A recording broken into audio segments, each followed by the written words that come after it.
Hi, and welcome to the press conference for Rushmore, a special presentation at the Toronto International Film Festival, and already one of this year's major hits. We're thrilled to be able to introduce a number of the creative talent behind the film. I'll introduce them starting at the far end of the table with Paul Schiff, one of the film's producers. Next to him, Barry Mendel, also a producer. Owen Wilson co-wrote the screenplay and executive produced the film. And finally, we have the film's director, also co-writer and executive producer, Wes Anderson. Welcome and thank you for joining us. Thanks. Would anyone like to ask a question to kick things off? Jack. Yes, question for Wes Anderson. This is basically a very quirky kind of character study, and I'm wondering to what degree this character is you. Are you Max Fisher? No, I mean it's Owen and I just kind of we went to schools in Texas that are similar to the school in the movie, and we kind of, I guess, drew on some of our own experiences with that stuff. But it's a fictional character that we invented. How did the writing process develop with you two? And how'd you work together on it?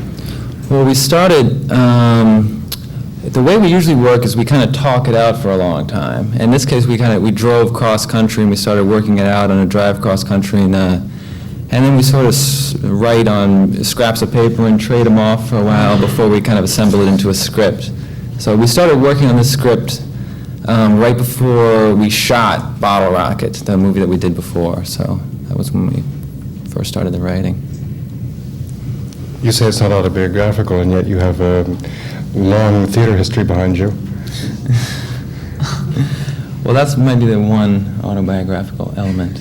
There's plays that the kid puts on in the movie, and they're sort of similar to some plays that I did in elementary school. But there are definitely qualities that I can see, in the character in Wes, and because we went to University of Texas in Austin together is where we met, and I remember asking Wes where he was. If he liked UT and stuff, and he was unhappy there, and he was saying that he was transferring to Yale. And then I asked him, well, gee, have you been doing really well here at UT? And he'd been getting lousy marks, but so there was that kind of correlation between Max and Wes. Where did you two guys go to school? And then you asked me where I applied from high school, and I kind of was embarrassed because I'd applied to really difficult schools, even though I got kicked out of my high school. Yeah, I think we covered. We have all the Ivy Leagues. Yeah, we covered all the Ivy Leagues, and we didn't get in. Not one acceptance.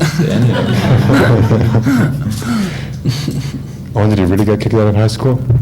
The school I went to in Dallas, St. Mark's, I was expelled from in 10th grade. For building an aquarium on the... No, nothing. Okay, we won't go there. Okay. Honorable. One was.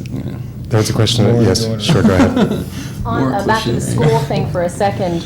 Wes, I know you studied philosophy, so after 2 movies, do you have your own philosophy when it comes to filmmaking? Have you figured one out? Any wise words? Well, I wasn't that into philosophy, really, anyway, so, yeah, that was just my major, but, I think one of the big things that I've kind of learned, I think, is just that I like having, is just the group of people that we've kind of assembled, Owen and I working together on the script, and Owen and his brothers acting the movie, and our friends that have worked with us, and then also almost the whole crew that did the movie we did before, Bottle Rocket, our other movie, worked on Rushmore also, and it's just a great crew, and it really makes it a good experience. So I don't know if that's a philosophy, but yes, please. In both your movies, you guys had really strong, diverse characters. What's the inspiration? Like, what do you come up with these interesting guys? Probably that we don't start with a plot and a strong story, and it's usually a character that kind of somebody that we know from real life or that we've seen that we kind of think is funny, and then just kind of spin stuff off from there. And so it's got to be kind of a character-driven story because we're not very strong a lot of times on plot. So there is no. Yeah. Yes, sir. How do you go about casting the role of Max, because he's been so integral to the Well, that was when we'd been working on the script, but when we finally made a deal to make the film with a studio, we hadn't finished the script, but part of the deal that we made was for them to finance a search because we thought it might take a long time. So we spent the next year finishing the script and casting all that year. We just saw millions of kids, something like 1,800 kids. We looked at... we had open casting calls. We took ads out in the New York Times, USA Today. We had casting directors in 12 cities. We had casting directors in London. Maybe the character could be English. We had casting directors in pretty much every major city. And Wes would basically just sit on the couch in the casting office, just hearing people. They all did the same exact scene over and over and over again. Yeah. He would just sit there with his fast forward button, getting more depressed. And, like 10 o'clock in the morning, he'd be kind of sitting up on the couch, hopeful with the new day's tapes. And by 4 o'clock, he'd be kind of slumped down. In But every once in a while, somebody would. There's stuff that I saw in tapes. It kind of gave me ideas for the scene sometimes, just seeing the way people would do it. Which scene was it that they were reading? They were reading the scene where the teacher says, "Has it ever crossed your mind that you're way too young for me?" And then the person would say, "Across my mind, you might consider that a possibility." And many of the auditions didn't really get past that point. Jack. There are two stylistic sort of questions I have. One is, what's the point, as you see it, of the whole neo-60s imagery in a 90s movie? One. And then secondly, the title of the film, why you chose a South Dakota mountain in hopes of maybe getting a North by Northwest sequel buzz going, or what? I'll answer the first one, you can answer the second one. Okay. The real neo-60s thing, I think, comes out of the music, which is British Invasion. Our music supervisor, who's in the back of the room there in the corner, Randy Poster, he and I kind of had all the music figured out before we started shooting the movie. And we wanted this British Invasion stuff because the kid in the movie sort of sees him, he's sort of an Anglophile. I mean, he's real American, but he wants to go to Oxford, and he's interested in being very sophisticated and cosmopolitan and everything. And so that music, it seems like it's being played by guys who could be wearing school blazers, but they've also got a lot of anger and stuff under the surface, and that's kind of seems to tie in with this kid in the movie. More or less. You don't think that Max would listen to that kind of music? Max would never listen to that music. Max would say that his favorite music was like Beethoven or something like that, but he probably wouldn't really know very much about it. He doesn't really have time for music. Unusual on the movie is Wes and Randy had worked out the music so far ahead of time and so carefully that Wes played each song that he knew was going to be under a specific scene on the set while shooting, and then would just turn the music off before dialogue was being recorded, so that on the movie we all knew, and the actors knew what music was going to accompany what sections of the movie, which is really rare in my experience. Yeah, and sometimes that helps just because if you're doing, like, if you have camera moves and stuff that goes with the music, you can play the music and you can get it all exactly right and everything. Kind of like a silent movie with orchestration on the set. And then about the title, Owen? I think the title, we were just trying to come up with a good name for kind of a prep school, and something that that you could imagine having stood there for, hundreds of years. And we just like the sound of Rushmore. And also, I mean, you think of those schools like Andover and Hotchkiss, and Rushmore's kind of like that, but it's slightly off. It's a dreamed up. Yeah, right. Yeah. Right. Was there a conscious decision to allow confusion to? No, I don't think so. About Just liking the name. I think we thought it was kind of like courage and Yeah, fortitude right. and all that Yeah. stuff that Rushmore seems to say. Yeah. Which is the kind of school that Max would be able to get behind, kind of, Yeah. Yes, please. I was wondering if you could maybe elaborate a bit on the character of Max, because he seems to be really unique and different than everybody else, but at the same time, his play, like at the end, is just a regurgitation of like what everybody else did, right? So in other Right. words, Well, I mean, this play is a regurgitation of what everyone else did, but not in that particular medium. I've never seen a high school play with quite those kind of production values, that level of pyrotechnics and stuff, because I think he really wants to engage an audience with his work, you know? He wants to have a huge hit. Crowd basically. pleaser. Yeah, major crowd pleaser. I think So it's important to him to be different, too, and to stand out, and the fact, I think he knows that he's putting on a play at another level than any other high school plays that are probably going around that, Yeah. you know. But he probably, he can't really help the fact that he stands out. He probably thinks of himself as working really within the system. And doing- Trying to do original work within the system, yeah.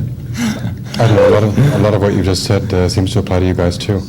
Well, there was some quote I remember reading from Scorsese about how he was kind of taken aback when somebody said that you're an independent filmmaker, because what he wanted more than anything was to, because he loved John Ford and those people, was to make, you know, big Hollywood studio movies. But they end up being taxi Right, drivers. and I think that would be Max's dilemma, probably. Right.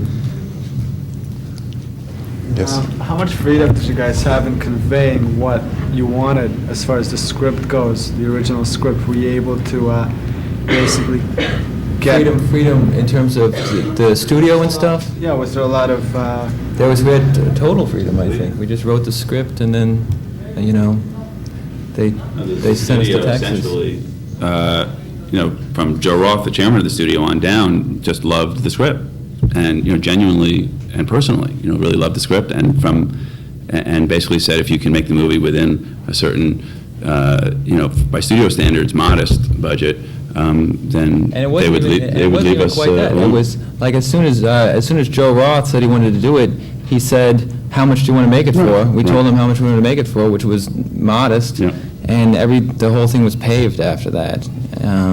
You know, and we just got to do it the way we In wanted fact, to do I'd it. say probably the swearing and the cigarette smoking and underage drinking, all that stuff kind of piled on as the movie wore on, maybe. Every once in a while, you see an opportunity to throw in another. No, but to their Yeah. credit, I mean, when they saw that in dailies, you know, they realized, this is clearly going to be an R-rated movie, and that's going to make it more difficult from a marketing standpoint. But they did not make any effort to ask for language to be softened or cigarettes to be removed or whatever. They just accepted that that's, you know, organic to the vision that Wes and Owen have for the movie, and that's the way it will be.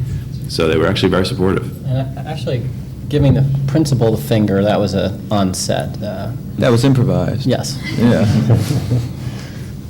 Jack? Can you talk a little bit about the casting of Bill Murray and what he brought to it, both in terms of the aesthetic of the film, and then also, I assume, it's something to the commerciality of the film? Yeah. Well, he's the guy we thought of when we were writing the script. So he's the guy that we always wanted to have, because he's, you know, I've really loved him in his comedies, but I've also loved him in dramatic roles, and this seems to kind of go a little bit of each. And he has a kind of sadness, and he's also funny.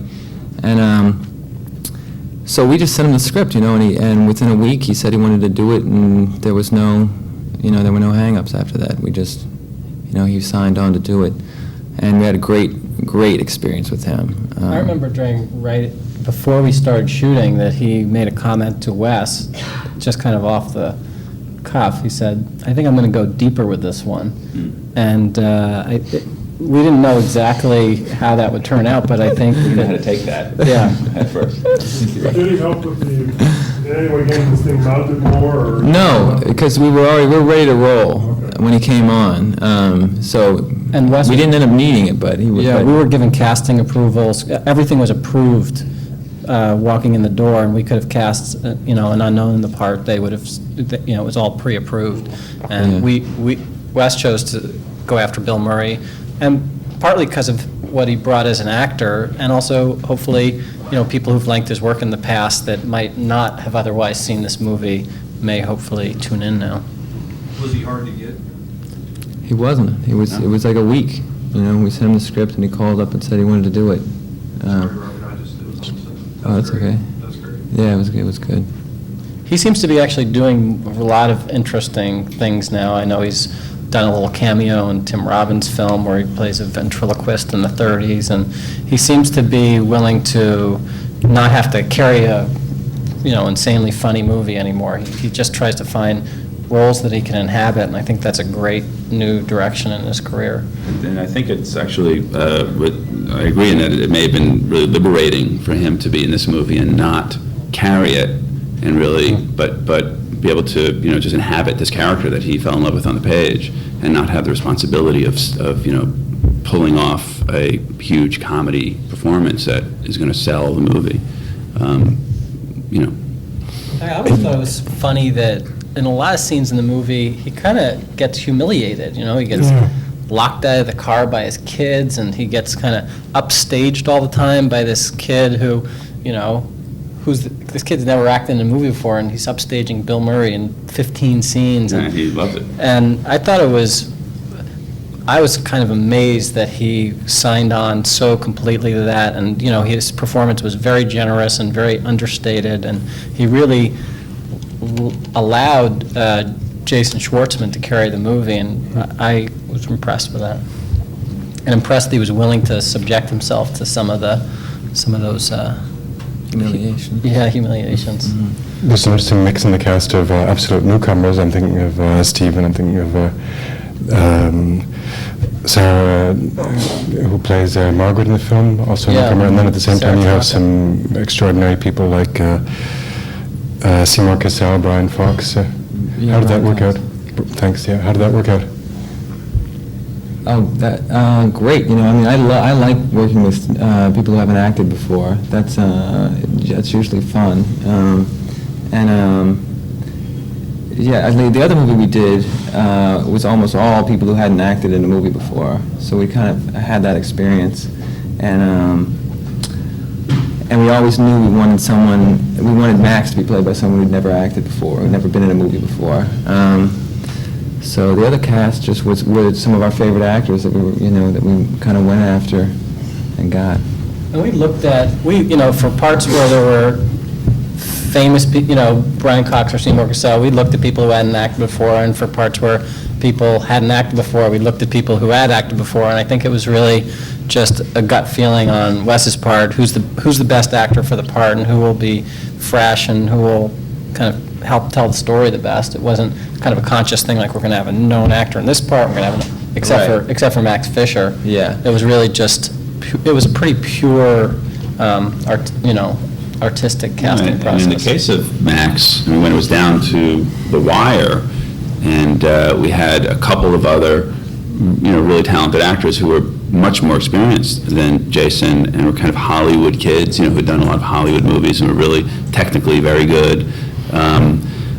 But there was something so soulful and so, original about Jason that we just, Wes, was convinced, and we were sure he was right, that he was just going to inhabit the character in a way that was going to be, so special that we gave him that shot, which was exciting. It was really fun for us to be able to support that. Someday, the tape of his first audition with you should be made available. So it was incredible to see. He hadn't really had time to memorize the script, and he came in and acted the scene with Wes, and at a certain point, he just put down the script so he wouldn't have to be hindered by it, and he was extemporaneously doing the character and making up lines. He was doing improv that is impossible for most actors to pull off. I mean, really smart. Far better than anything in the film, even, probably. I wouldn't go that far. But in an audition, when that kind of pressure is on, and it's nerve-wracking for an actor to be that free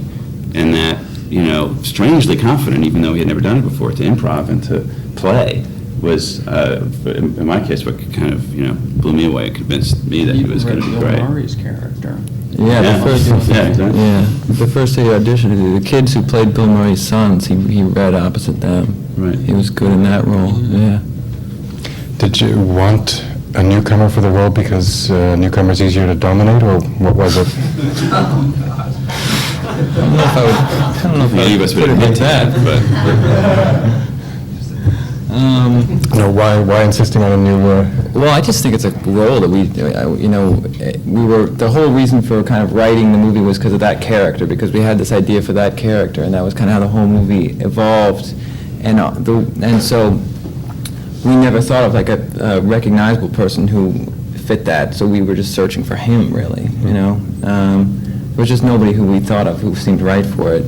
And then the kid who got, Jason Schwartzman, he came in an audition and he was great. And then when I got to know him, I found out that he's very similar to this character. Like, he gave me this play that he'd written when he was 12 that's set in a bar with these 5 70-year-old men just drinking and talking about death and women and stuff, It's very poetic language, really heavy, really downbeat ending.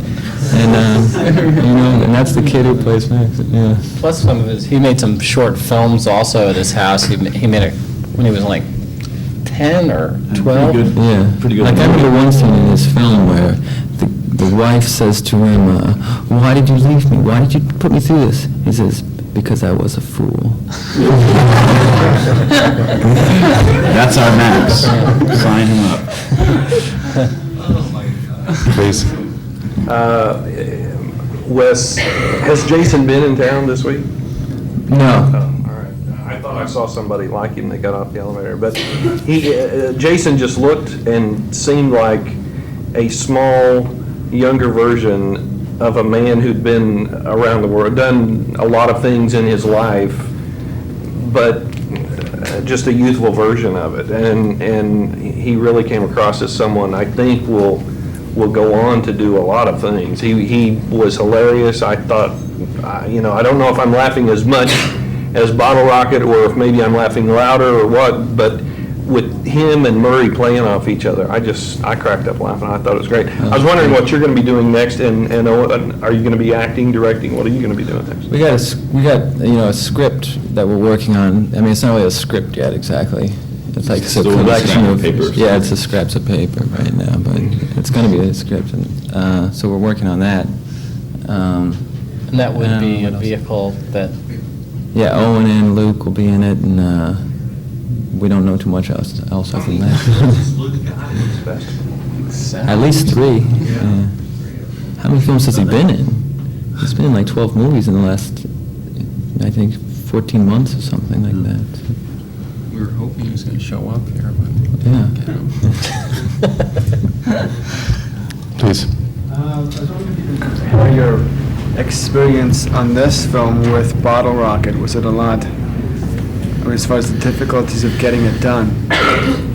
Well, in terms of shooting it, it was similar in a lot of ways. We're in Texas, we have the same crew, and it's our script and everything. The difference is Bottle Rocket, all the actors were all friends, and we've all kind of rehearsed the thing for years. And in this case, it's a lot of there's actors that we've assembled actors for the movie kind of.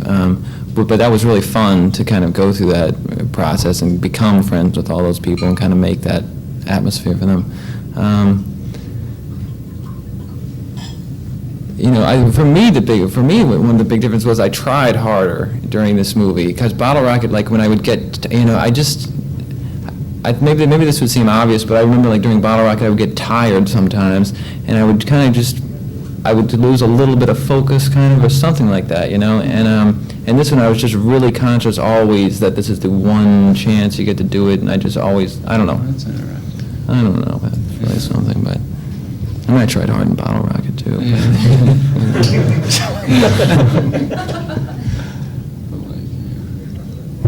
Sure. Wes, I don't know if this was intended, but when Bill was hiding behind the tree, Bill Murray, and stuck his head out, and then when he came and delivered the message to Olivia, and then ran off, he was walking, and then he ended up running. Yeah. Kind of hunkered down.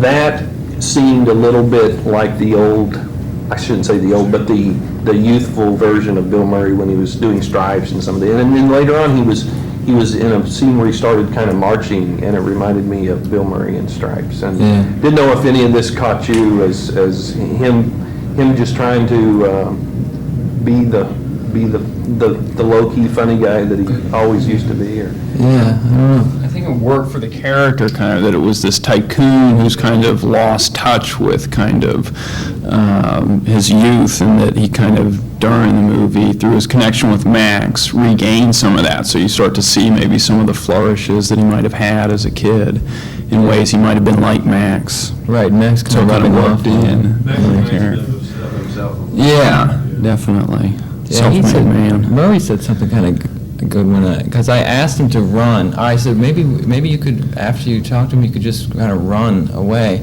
which I thought he might think, why am I running, or something. And he kind of thought about it for a second, and he goes, yeah, I could do that, to have an excuse for my heart beating so fast. Well, it reminds me of a little kid delivering a message for your friend on, will you be my girlfriend, kind of thing, and then running away. That's what it reminded me of. Yeah, right.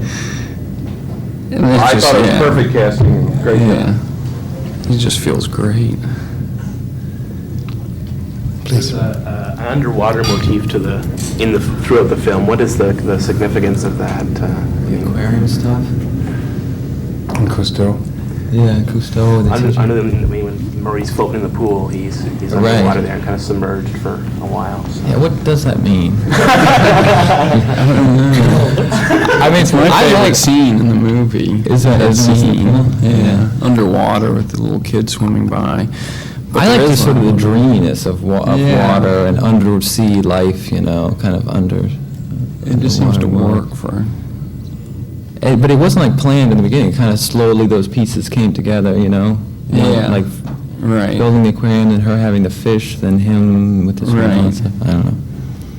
Bringing The fish. water scenes and also the music, there was a little bit of an echo for me also of ways not having to do with the narrative of The Graduate. Were you kind of in any way aware of that? Is that an influential film for you in any way or anything? Yeah.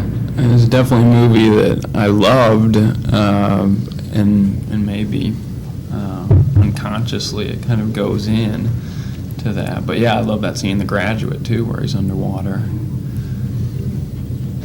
Please. As far as your shooting style, are you guys inclined to improvise on set, or do you go by the master plan of the script? This one was more the script. Bottle Rocket, we had, I think, more improvising. And Bottle Rocket, we also had a lot of improvising and rehearsing. We did lots and lots of rehearsing and practicing, kind of. And this one was the script, almost, It also helped having Olivia Williams, who plays Miss Cross, had done most of her work at the Royal Shakespeare Company, and she kept referring during rehearsals, and she kept referring to the script as the text. Yeah, that gives you a respect for what you're working with. Yeah. Kind of, I think it influenced other people as well. Jason started to Memorize the lines. Yeah. Yeah, that was great. Yeah, when he started memorizing. Where'd you find Jason? Wes? In Los Angeles. What are the release plans for the film? It's going to come out in late February. We haven't decided on the pattern yet, whether it's going to be a platform, start off in New York and LA and go wide, or all that stuff kind of remains to be seen. But the plan was that we wanted to give the film an opportunity to be seen by you people and to screen it around a little bit, because the star of the movie, Jason, no one's ever heard of him before, and so we need people to help us get the word out about the film, because in this day and age, films really live or die on one night. On the Friday night it opens, you either got a hit or not. It's like the old days on Broadway. And so, we wanted to have enough time to allow a lot of people to see the movie and a lot of people to spread the word and to create that anticipation, which somehow gets created. And, as much as people try and think there's a science to it, there is no science to it. And we just felt that we needed the time to do everything we could to make that happen. So we were in Telluride, we're here, we're going to go to New York, we're going to screen the movie if we can on some college campuses and see if we can have it be that the weekend Rushmore opens, that there's some sense of anticipation about it. I mean, it was supposed to be more like a secret plan that we were going to have. We sort of gave away the whole game. I know that the people who've seen the film here at the festival are definitely going to get the word out, and for the others who haven't seen it yet, I'm just thrilled at the pleasure that they're going to have when they see the film in the cinema. Thanks very much for joining us. Thank you.